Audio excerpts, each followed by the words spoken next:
Hello friends, welcome back to our channel. Friends, આજે આપણો જે વિષય છે બહુ જ ઇમ્પોર્ટન્ટ વિષય છે ને આજે હું વાત કરવાનો છું યસ LLM અભ્યાસક્રમ વિશે. યસ ફ્રેન્ડ્સ, હમણાં રિસેન્ટલી બાર કાઉન્સિલ ઓફ ઇન્ડિયાએ એક નવી ગાઈડલાઈન બહાર પાડી છે અને જે બહુ જ ઇમ્પોર્ટન્ટ LLM સંદર્ભે છે. તો જે પણ કોઈ સ્ટુડન્ટ્સ ખાસ કરીને કાયદા ક્ષેત્ર સાથે જોડાયેલા છે, જે સ્ટુડન્ટ્સ LLB કરી રહ્યા છે અને જે પણ વિદ્યાર્થીઓ હવે LLM માસ્ટર ડિગ્રી જે છે કાયદાની કરવા માટે વિચારી રહ્યા છો, તો આ વિડીયોને એન્ડ સુધી જોજો, જેથી આપ સમજી શકશો કે બાર કાઉન્સિલ ઓફ ઇન્ડિયા દ્વારા હમણાં લેટેસ્ટલી 2025ની ગાઈડલાઈન જાહેર કરવામાં આવી છે અને સીધી રિલેટેડ છે LLMના કોર્સ સંબંધે. તો ફ્રેન્ડ્સ, બિલકુલ સમયને નહીં બગાડીએ. જે પણ કોઈ સ્ટુડન્ટ્સ આજે નવા છે ચેનલ પર, પ્લીઝ ચેનલને સબસ્ક્રાઇબ કરી લો, બેલ નોટિફિકેશન આઇકોનને ઓન કરી લેજો, જેથી આવનારા ખૂબ જ અગત્યના વિડીયોઝના નોટિફિકેશન આપ સૌને સૌથી પહેલાં મળી જાય. ફ્રેન્ડ્સ, આ LLMને લગતો બહુ જ અગત્યનો વિડીયો છે, એટલે આપને રિક્વેસ્ટ કરું છું કે એન્ડ સુધી જરૂરથી જોજો ને આપના મિત્રો જે LLM કરવાના છે, કરી રહ્યા છે કે કરવા નજીકના ભવિષ્યમાં કરવા જશે,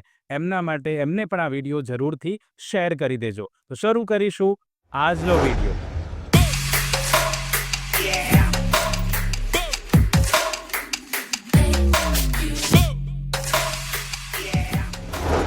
તો ફ્રેન્ડ્સ, આ સર્ક્યુલર શું વાત કરે છે એની વાત કરીશું. તો બાર કાઉન્સિલ ઓફ ઇન્ડિયાએ સ્પષ્ટ કર્યું છે કે LLM માત્ર રેગ્યુલર ફૂલ ટાઈમ ક્લાસરૂમ મોડમાં જ માન્ય ગણાશે. એટલે કે જે LLMના જે ન્યૂ કોર્સિસ અવેલેબલ હતા, યુનિવર્સિટી એડવર્ટાઇઝ કરતી હતી કે ઓનલાઈન હાઇબ્રિડ બોર્ડમાં જે પણ કોઈ LLM કરશે તો પણ માન્ય છે, પણ એવું નથી. અને બાર કાઉન્સિલ ઓફ ઇન્ડિયાએ હમણાં રિસેન્ટલી એવું જાહેર કરી દીધું છે કે LLM જે કાયદા ક્ષેત્રની માસ્ટર ડિગ્રી ગણાય છે એ રેગ્યુલર ફોર્મમાં હશે, ફૂલ ટાઈમમાં હશે અને ક્લાસરૂમ મોડમાં હશે તો જ માન્ય ગણાશે.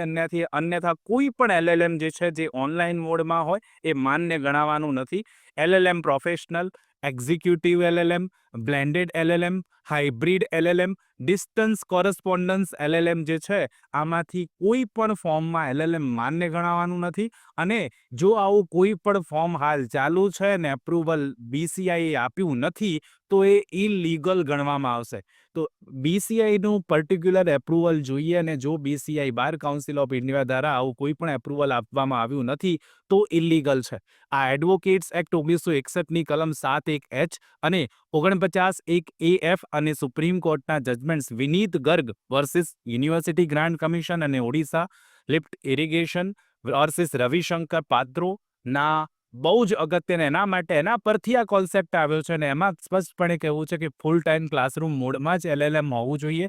આ રીતે હાઇબ્રિડ મોડમાં કે પછી ડિસ્ટન્સ લર્નિંગમાં, ઓનલાઈન, એક્ઝિક્યુટિવ, પ્રોફેશનલ આવું કોઈ LLM માન્ય ગણાવવાનું નથી. કેમ બેન કર્યું છે એની વાત કરીશું. તો ખાસ કરીને પાર્ટ નંબર 2 બેન કર્યું છે કેટલા માટે કે LLM એ માત્ર ડિગ્રી નથી, એ ટીચિંગ છે, એક પ્રકારે રિસર્ચ છે, PhD હોય, જ્યુડિશિયરી હોય વગેરે માટે ખાસ કરીને એક મિનિમમ ક્વોલિફિકેશન પૂરું પાડે છે. અને એટલા માટે LLM એ માત્ર ડિગ્રી ગણાય નહીં, અને એટલે LLM એક મહત્વનો અભ્યાસક્રમ હોય. ઓનલાઈન કે બ્લેન્ડેડ મોડમાં એને પર્ટિક્યુલરલી રાખી શકાય નહીં. રિયલ ક્લાસરૂમ ડિસ્કશનથી જ ત્યાં સ્ટુડન્ટ્સને આવડી શકે, ફેકલ્ટી સ્ટુડન્ટ ઇન્ટરેક્શન કરી શકે, લીગલ આર્ગ્યુમેન્ટ ત્યાં થવી જરૂરી છે. ને ઓનલાઈન કે બ્લેન્ડેડ મોડમાં આવી રીતે LLM કરી દેવામાં આવે, આમાંથી કંઈ પણ શક્ય બનતું નથી, કારણ કે ત્યાં ફેકલ્ટી સ્ટુડન્ટ ઇન્ટરેક્શન ન થઈ શકે, ડિસ્કશન ન થઈ શકે, સાથે સાથે લીગલ આર્ગ્યુમેન્ટ્સ પણ થઈ શકતા નથી.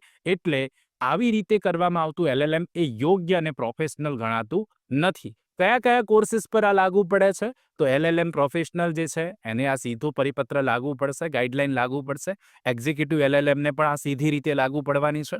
MSc ઇન સાયબર લો અને સાયબર સિક્યોરિટી છે એને પણ આ લાગુ પડવાનું છે. LLM blended, weekend, hybrid mode, BCI એ કહેવું છે કે એપ્રુવલ વગર ચાલતા આવા તમામ અભ્યાસક્રમો જે છે એ ગેરકાયદેસર છે અને કોઈ પણ પર્પઝ માટે માન્ય ગણાવવાના નથી. આ સ્પષ્ટ વાત છે. પાર્ટ નંબર 4માં જોઈએ તો સ્ટુડન્ટ માટે અહીંયાથી શું ફરક પડવાનો છે? તો યાદ રાખવાનું છે તમારે, અને બહુ ઇમ્પોર્ટન્ટ કે LLM જે છે એ આવી ડિગ્રી મળી પણ જશે તો પણ ટીચિંગ એલિજિબિલિટી માટે, PhD રજિસ્ટ્રેશન માટે કે પછી જ્યુડિશિયલ સર્વિસના પ્રમોશન કે બીજા કોઈ પણ સંજોગોમાં આનો ઉપયોગ થઈ શકે નહીં જો ઓનલાઈન હાઇબ્રિડ મોડમાં LLM કરવામાં આવ્યું છે. આવી ડિગ્રી હશે તો એ નલ એન્ડ વોઇડ ગણાશે. યુનિવર્સિટીઝ પણ એલએલએમ શબ્દનો ઉપયોગ નથી કરી શકતી કેમ કે સ્ટેચ્યુટરી રિકગ્નાઇઝ ટાઇટલ છે એલએલએમ, અને એટલા માટે યુનિવર્સિટી પણ પર્ટિક્યુલરલી આનો ઉપયોગ કરી શકતી નથી. બાર કાઉન્સિલ ઓફ ઇન્ડિયાએ શું એક્શન લીધી છે એની વાત કરીશ તો સો કોઝ નોટિસ મોકલાઈ છે યુનિવર્સિટીઝને, Bhopal, Kharagpur, Jindal global university, national law university દિલ્હીને, અને કહેવામાં આવ્યું છે કે આવી કોઈ પણ ડિગ્રી જે છે પર્ટિક્યુલરલી વેલિડ નથી અને પહેલાં એપ્રુવલ બાર કાઉન્સિલનું લેવું પડશે અને પછી જ આ ડિગ્રી વેલિડ ગણાશે. એ સિવાય આ ડિગ્રી વેલિડ નથી friends. Online hybrid blended weekend LLM પ્રોગ્રામો બધા ઇલીગલ છે એવું ખાસ અહીંયાથી કહેવામાં આવ્યું છે. આ વિડીયોનો પર્પસ શું છે ફ્રેન્ડ્સ? તો બહુ જ અગત્યની વાત કરું તો આ વિડીયોની બસ પર્પસ એટલો છે કે આ જે બાર કાઉન્સિલ ઓફ ઇન્ડિયા દ્વારા જે ગાઈડલાઇન જાહેર કરવામાં આવી છે એમાં સ્પષ્ટપણે કહ્યું છે કે જે એલએલએમ છે એ ક્લાસરૂમ ફૂલ ટાઈમ ક્લાસરૂમમાં થયેલું કોર્સ હોવો જોઈએ. એ ઓનલાઈન મોડમાં, હાઇબ્રિડ મોડમાં, બ્લેન્ડેડ મોડમાં હોવો જોઈએ નહીં. અને એટલા માટે ને એ પણ એડવોકેટ્સ એક્ટની કલમમાં સ્પષ્ટ જોગવાઈ છે અને એનો ભંગ થાય જો ઓનલાઈન મોડમાં કે હાઇબ્રિડ મોડમાં કે ડિસ્ટન્સ લર્નિંગથી આ એલએલએમ અભ્યાસક્રમ ચાલુ રાખવામાં આવે.